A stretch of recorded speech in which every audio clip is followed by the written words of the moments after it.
give the floor to the distinguished representative of OIPMA.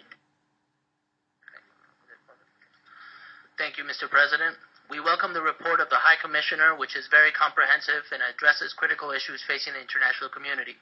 But we would like to bring to your attention and the attention of the High Commissioner the situation in LDCs in crisis. LDCs in crisis face complex issues regarding human rights that must be addressed to ensure long-term peace.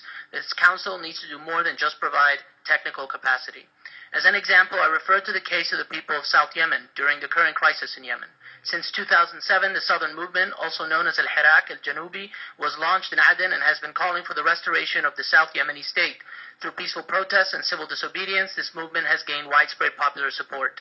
These protests were met by brutal violence by the Yemeni military with the murder of peaceful protesters at demonstrations. Technical capacity was provided to Yemen by this council was insufficient to resolve the issue. For example, a referendum for the South Yemeni people was not even addressed in the Yemeni National Dialogue Conference, which this council helped organize. Now, the current war in Yemen is largely divided between North and South Yemen. The Houthi militia and the Yemeni military led a violent assault on South Yemen by invading Aden, leading to the murder of hundreds of South Yemeni citizens. The Southern Movement took up arms to defend their cities and towns, and for over a year the war has been a stalemate along the old border of North and South Yemen. Today, the Southern Movement is in control of South Yemen. Yet, the South Yemeni people have no representation in the Kuwait peace talks. Any peace agreement will have to address the South Yemeni people's aspirations, or the conflict in Yemen is likely to continue.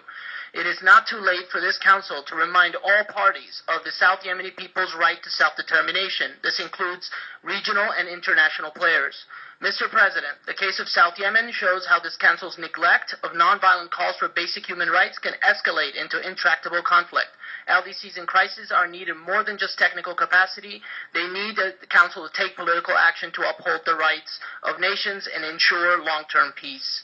Thank you, Mr. President.